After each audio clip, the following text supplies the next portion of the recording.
Assalamualaikum warahmatullahi wabarakatuh. Pada hari ini, kumpulan kami akan membentangkan isu LGBT dan transgender dalam masyarakat dari segi perspektif sosial, agama dan psikologi. Pada era globalisasi dan ledakan digital, teknologi maklumat membuka ruang kepada pelbagai ideologi budaya dan gaya hidup yang sangat asing seperti menormalisasikan LGBT dan transgender yang menentang sepadan dan benua.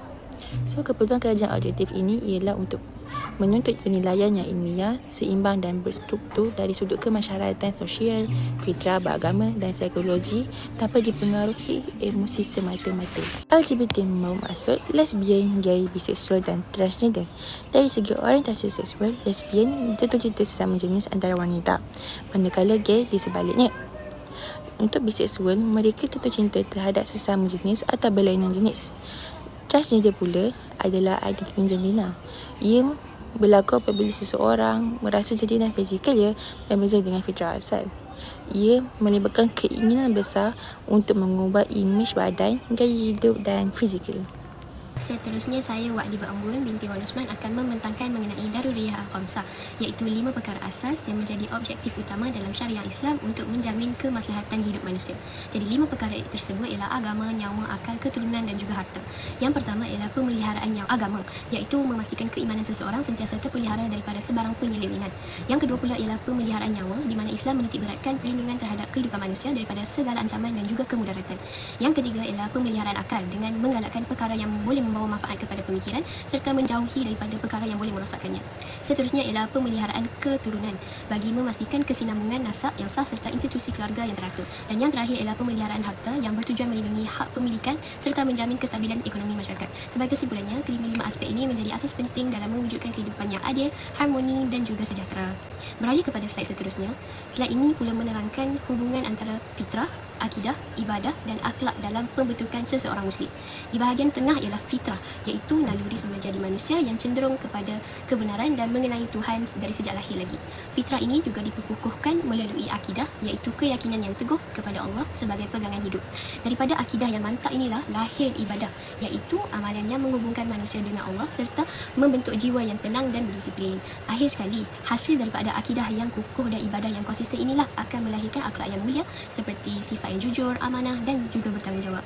Oleh itu, fitrah, akidah, ibadah dan akhlak ini saling berkait rapat dalam membentuk ihsan yang seimbang dari segi rohani, jasmani dan juga sosial. Bagi ancaman institusi keluarga atau keturunan nasab, gerakan yang menutup iktirafan perkahwinan sejenis dilihat mencabar struktur asas masyarakat. Menurut perspektif ini, perkahwinan bukan sahaja bertujuan membentuk sebuah keluarga, malah berperanan memelihara keturunan atau nasab yang sah. Dalam Islam, pemeliharaan keturunan merupakan salah satu aspek penting yang perlu dijaga bagi memastikan kesinambungan generasi dan kestabilan institusi keluarga. Dalam struktur keluarga tradisional ini, asas kekuatan umat dikuatiri akan terganggu dan memberi kesan kepada pembangunan masyarakat pada masa hadapan. Selain itu, terdapat juga hafisan nilai masyarakat. Normalisasi gaya hidup yang dianggap luar tabi'i melalui media menyebabkan semakin ramai masyarakat terdedah kepada idea tersebut. Yang kedua, aspek kesihatan dan fizikal juga merupakan kesan LGBT terhadap seseorang individu. Pertama ialah penyakit berjangkit. Aktiviti seksual berisiko tinggi sering dikaitkan dengan peningkatan risiko jangkitan penyakit kelamin seperti HIV atau AIDS, sifilis dan gonorrhea. Penyakit-penyakit ini memberi kesan yang jangka panjang kepada kesihatan individu sekiranya tidak dirawat dengan segera. Selain itu, peningkatan jumlah kes penyakit berjangkit juga boleh menimbulkan kebimbangan terhadap kesihatan awam kerana kerajaan perlu menyediakan lebih banyak kemudahan rawatan, program pencegahan dan kempen kesedaran bagi mengawal penularannya. Yang kedua ialah risiko kesihatan fizikal. Menurut data yang dinyatakan, golongan minoriti seksual berhadapan risiko sebanyak 36% lebih tinggi mengalami masalah jantung berbanding dengan golongan heteroseksual. Keadaan ini sering dikaitkan dengan beberapa faktor seperti tabiat merokok, pemakanan yang tidak sihat serta gaya hidup yang kurang memberi perhatian kepada penjagaan kesihatan. Apabila masalah kesihatan fisik ini berterusan, ia bukan sahaja meningkatkan kualiti hidup individu tetapi juga boleh meningkatkan perawatan kesihatan dalam jangka masa panjang. Yang ketiga ialah bebanan kesihatan mental. Golongan LGBT dikatakan lebih mudah terdedah kepada penyalahgunaan alkohol dan tekanan kronik akibat konflik dalaman serta cabaran yang dihadapi dalam kehidupan seharian. Tekanan yang berpanjangan boleh menyebabkan masalah seperti kemurungan, kebimbangan melampau dan gangguan emosi yang lain. Dalam masa yang sama, rawatan yang diperlukan seperti terapi, kaunseling dan ubat-ubatan termasuk terapi antiretroviral atau HEART memerlukan perbelanjaan yang tinggi. Oleh itu, keadaan ini turut meningkatkan beban terhadap sistem kesihatan awam negara dari segi kos, tenaga kerja dan penyediaan perkhidmatan kesihatan. Saya akan bentangkan bagi bahagian konflik batin yang hebat. Ia terbahagi kepada 3, iaitu kekeliruan nilai akidah, dan kedua ialah krisis identiti versus agama, dan yang terakhir ialah keperluan benteng kerohanian. Bagi kekeliruan nilai dan akidah, ianya bermula daripada menimbulkan bahaya apabila pemuasan hawa nafsu diletakkan pada kedudukan yang lebih tinggi berbanding dengan kepatuhan kepada perintah pencipta. Dan seterusnya, krisis identiti versus agama. Ianya kerana individu terperangkap dalam tekanan emosi kronik, tersepit di antara tarikan keinginan songsang dan juga rasa berdosa terhadap hukum syariat dan tuntutan fitrah. Dan yang terakhir ialah keperluan benteng kerohanian. Ianya berdasarkan kefahaman asas al-lahiyat dan al-nabawiyat. Ia bertindak sebagai perisai daripada bertaklid kepada gaya hidup yang menyeleweng. Seterusnya, kita lihat pada matriks perbandingan pendekatan psikologi dari dua sudut, iaitu psikologi barat dan juga psikologi Islam. Pandangan asas barat, ianya bukanlah penyakit mental tapi dilihat sebagai sebahagian daripada kepelbagaian identiti hak asasi manusia. Walau bagaimanapun, dari sudut pandangan Islam, ianya bertentangan dengan fitrah dan syariat penciptaan manusia berpasangan lelaki dan wanita. Punca tekanan, Barat berpendapat ianya berpunca daripada minority stress theory, iaitu tekanan emosi berpunca sepenuhnya dari stigma luaran, diskriminasi dan juga penolakan masyarakat. Dari sudut Islam, ianya berpunca daripada konflik dalaman, krisis jiwa antara tuntutan nafsu dan iman yang terjauh dari nilai agama. Pendekatan dari sudut Barat ialah affirming therapy, penerimaan diri tanpa syarat dan menuntut perubahan struktur penerimaan sosial. Dan dari sudut Islam, pendekatannya adalah bimbingan rohani, pembentukan akhlak, pemulihan jiwa dan dakwah berhikmah untuk kembali ke fitrah asal.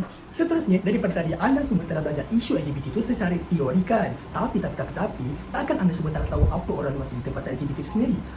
Sebab itu saya sendiri telah turun padang untuk wawancara pelbagai orang, pelbagai latar belakang untuk dapatkan data secara kualitatif. Jadi inilah dia suara daripada akar bumi.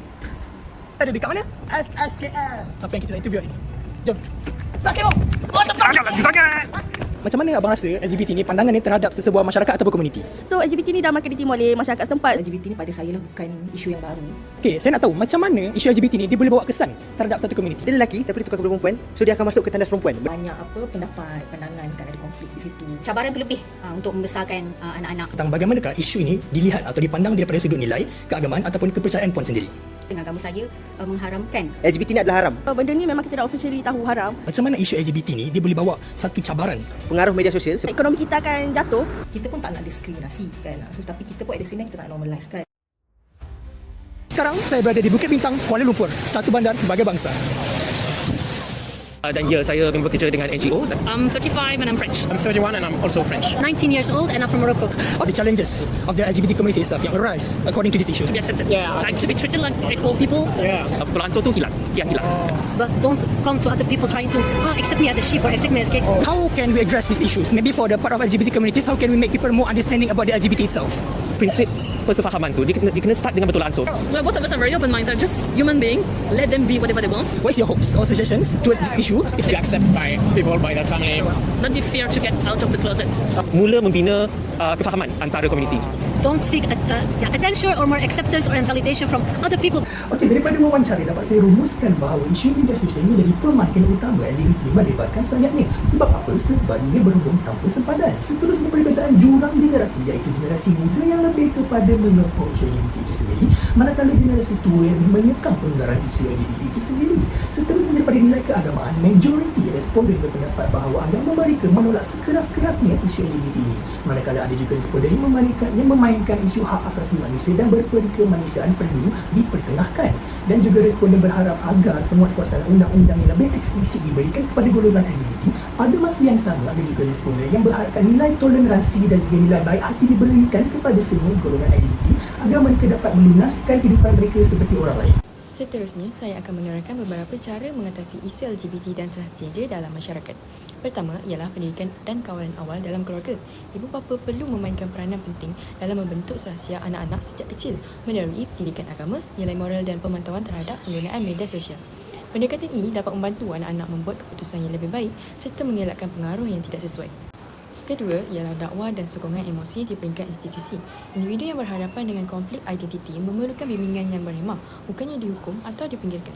Oleh itu, perkhidmatan kaunseling dan sokongan kerohanian perlu diperlukan supaya mereka dapat bantuan yang sesuai.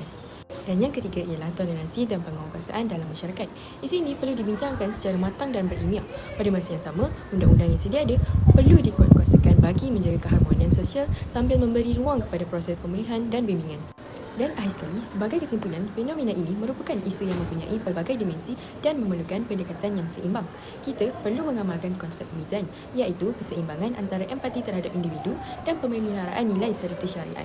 Melalui kerjasama keluarga, institusi dan masyarakat, kita dapat mewujudkan tindakan yang lebih berkesan demi keharmonian bersama.